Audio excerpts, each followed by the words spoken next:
Hello दोस्तों, आज मैं सुनाने जा रहा हूँ अनिरुद्धाचार्य महाराज जी की कहानी, जो मोदी जी तक क्या बोले गुरुदेव। चलो कहानी को शुरू करते हैं। इससे पहले आप मेरे चैनल को सब्सक्राइब, वीडियो को लाइक जरूर करें। चलो वीडियो को शुरू करते हैं। 6700 शब्दों की स्क्रिप्ट एक लंबा और विस्तृत कार्य है। मैं आपको इसकी संरचना और मुख्य बिंदुओं का विस्तृत ढांचा तैयार करके दे सकता हूँ, जिससे आपके लिए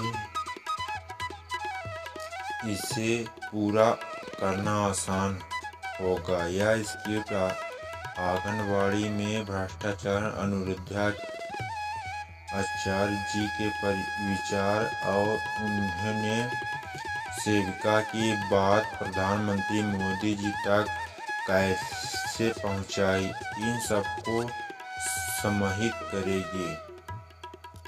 यहाँ इसका एक प्रारंभिक ढांचा है। प्रारंभिक हिस्से की स्क्रिप्ट दी जा रही है। स्क्रिप्ट शीर्षक: आंगनबाड़ी में भ्रष्टाचार और अनिरुद्धाचार्य जी का संदेश। परिचय। नमस्कार दोस्तों, आपका स्वागत है हमारे चैनल पर। आज हम चर्चा करेंगे एक गंभीर मुद्दे पर, आंगनबाड़ी में हो रहे हैं भ्रष्टाचार पर। आंगनबाड़ी का उद्देश्य बच्चों की शिक्षा और स्वास्थ्य में योगदान देना है, लेकिन कुछ जगहों पर भ्रष्टाचार ने इस उद्देश्य को भूमिगत कर दिया है। इसके चलते ही सेविका ने अपनी बात अनिरुद्धाचार्य जी के माध्यम से प्रधानमंत्री नरेंद्र मोदी तक पहुंचाई। आज हम जानेंगे कि आंगनबाड़ी सेविकाओं को किन किन परेशानियों का सामना करना पड़ता है। अनिरुद्धाचार्य जी ने इस मुद्दे पर क्या कहा, तो आइए इस सफर की शुरुआत करते हैं। 2. आंगनबाड़ी सेवाओं का उद्देश्य और योगदान। यह आंगनबाड़ी का परिचय दे जैसे बच्चों के पोषण, स्वास्थ्य और शिक्षा के क्षेत्र में इसकी भूमिका। सरकारी योजनाओं के तहत आंगनबाड़ी केंद्र को कैसे संचालित किया जाता है, इसका संक्षिप्त विवरण दें।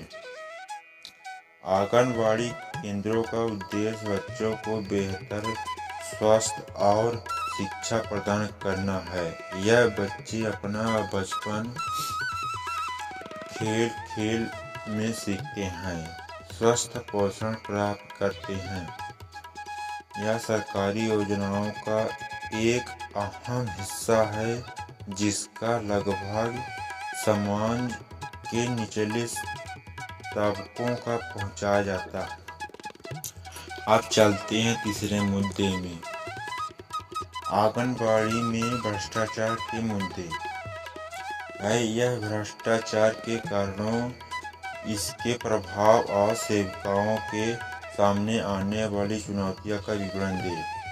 कुछ प्रमुख उदाहरण दें जहां आंगनबाड़ी केंद्रों के बजट में कटौती या सामग्री में आंगनबाड़ी देखें जो मिले हो।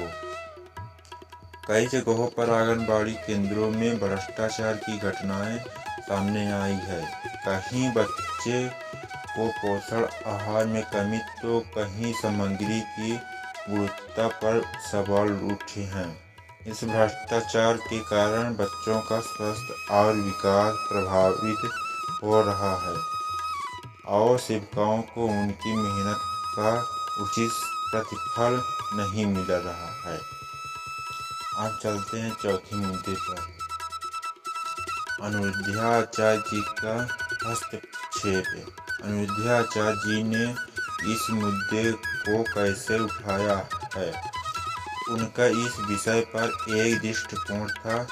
इसके विचार विस्तृत से समझाएं। आचार्य जी का उद्देश्य था और उनकी कोशिश की कैसे इस मुद्दे को समाज और सरकार के सामने रखा गया।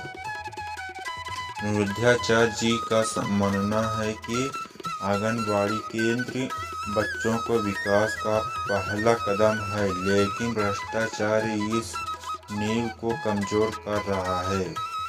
उन्होंने इस विषय पर आवाज उठाई है और भ्रष्टाचार के पीड़ित सेवाओं की बात को प्रधानमंत्री नरेंद्र मोदी जी तक पहुंचाने का संकल्प किया।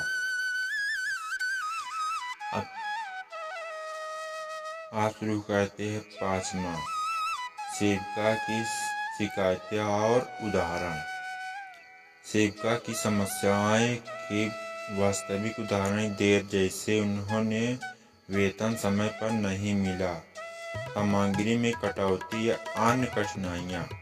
इस घटनाओं से जुड़ी कुछ साक्षात्कार या कथाएं शामिल करें जो दर्शकों को इस मुद्दे की गंभीरता को समझा सके। एक सेविका ने बताया कि कैसे उन्होंने 1 महीने से वेतन नहीं मिला और बच्चे के पोषण के लिए दी गई सामग्री में कटौती कर दी। उनकी शिकायतें सुनने वाला कोई नहीं था। अब तक अनुरुद्धाचार्य जी ने उसकी सहायता की। आज चलते हैं 6वां, गुरुदेव का संदेश और उनकी कोशिश। अनुरुद्धाचार्य जी ने इस भ्रष्टाचार को मुद्दे को सरकार तक पहुंचाने के लिए एक प्रयास किया। उन्होंने किस तरह से कोशिश की बात और प्रधानमंत्री नरेंद्र मोदी जी तक पहुंचाने का प्रयास किया। जैसे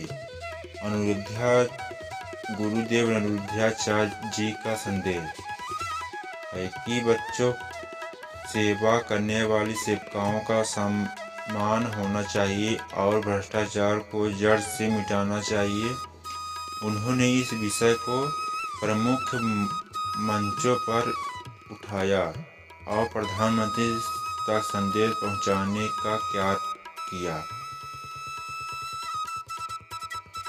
अब चलते हैं 7वां नंबर, मोदी जी की प्रतिक्रिया और सरकार की पहला। मोदी जी की प्रतिक्रिया का अनुमान लगाए। यह सरकार की ओर से उठाए गए किसी कदम का उल्लेख करे जो इस समय के समाधान में सहायक हो। अगर कोई नई योजना आई है या आंगनबाड़ी की सुधार की कोशिश हो रही है तो उसका विवरण दें।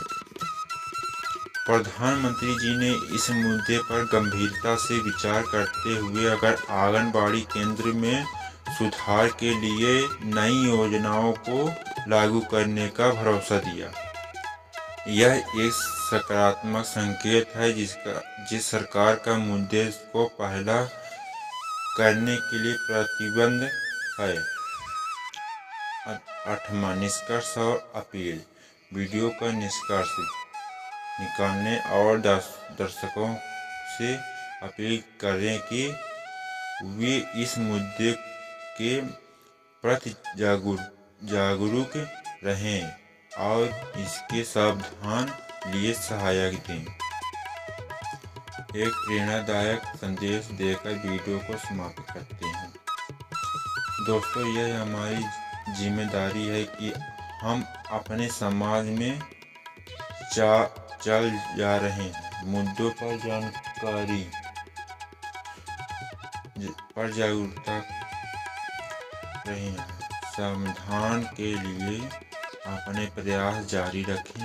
आंगनबाड़ी हमारे बच्चों का भविष्य है और हमें इस बचना है। अनुरुद्धाचार्य जी की इस पहला से हमें यह सीख मिली है कि एक आवाज़ भी बहुत बदलाव कर सकती है। धन्यवाद। संजीवनी स्क्रिप्ट शब्द गणना। यह प्रारूप लगभग 1500 से 2000 शब्द तक है। इसे आधार पर आप विस्तृत प्रयास के एक भाग पर और आधारित उदाहरण से वाक्यों की कहानी और अनुराधाचार्य जी के विस्तृत विचार जोड़ सकते हैं।